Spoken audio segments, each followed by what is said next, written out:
Et salut les amis, c'est Calo, nous sommes le lundi 14 septembre 2020, nous sommes à quelques jours de la reprise de la Serie A et la Juve n'a toujours pas son attaquant.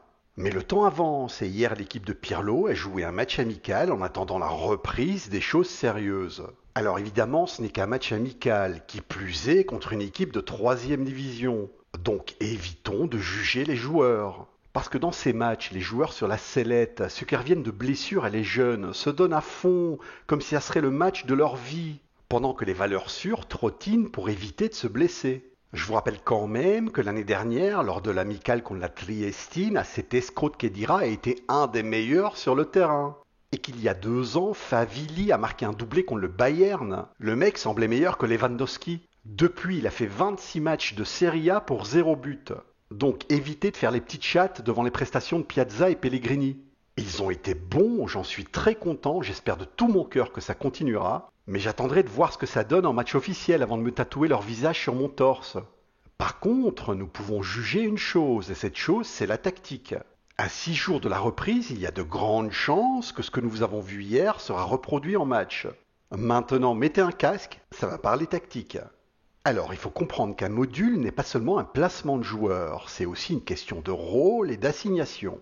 Par exemple, un 3-5-2 se joue au milieu avec un régiste à qui dicte la manœuvre. Il y a certaines variantes avec un 6 traditionnel, mais c'est toujours un joueur de couverture. Et à ses côtés, 2 mezzales. Alors quel est le rôle de ces mezzales? Le premier est évidemment soit de s'insérer pour marquer des buts, soit de récupérer le ballon. Mais son rôle est surtout de couvrir l'espace libre laissé par les latéraux lorsqu'ils montent.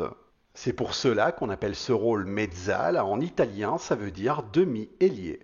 Une mezzala est à moitié un 8 traditionnel et à moitié un ailier. Et c'est pour ça qu'il doit jouer sur son bon pied. Une mezzala doit être capable de centrer, une mezzala gauche doit être généralement gaucher. Préférablement, si vous n'en avez pas, vous faites avec, mais si vous avez un gaucher, vous le mettez à gauche, pas à droite.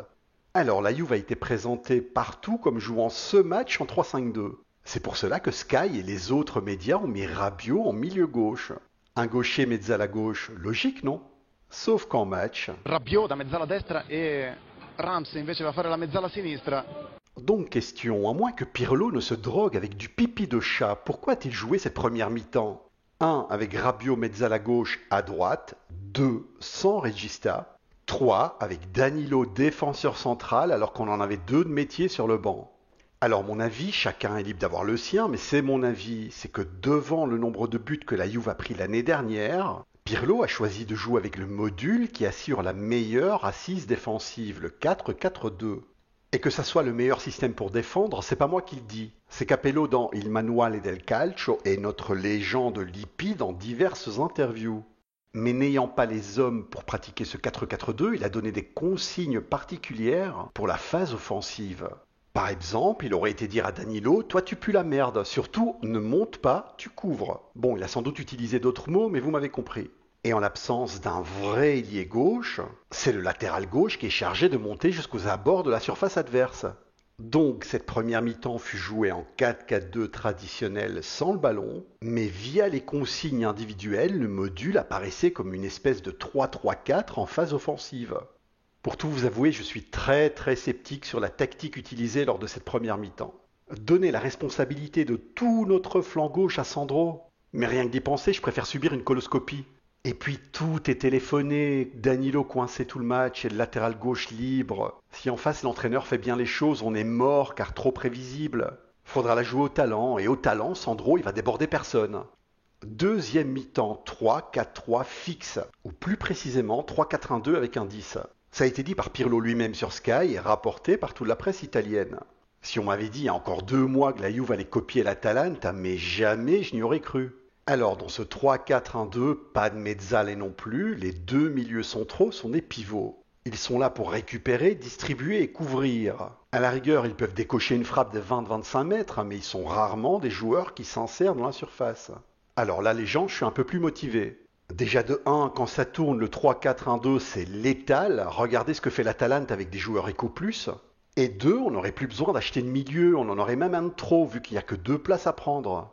Les mauvais côtés, et il y en a un qui est indiscutable, c'est que dans une défense à 3, les latéraux sont hyper importants. Quadrado à part, car si certains ne l'aiment pas, chiffre en main, c'est le meilleur des 5. Vous nous voyez faire une saison complète avec ça comme latéraux? Et le deuxième mauvais côté, et ça c'est purement subjectif, c'est que les défenses à 3, ça gagne pas en Europe. Je me souviens encore du Milan de Zaccheroni en 99, champion d'Italie avec une défense à 3, sorti des poules de Ligue des Champions avec qu'une seule victoire en 6 matchs. Là, l'Atalanta fait un bon parcours, mais c'est un peu comme une exception qui n'est pas arrivée à la fin de son rêve. Si vous avez un exemple d'équipe qui a gagné avec une défense à 3 en Europe, n'hésitez pas à la mettre en commentaire.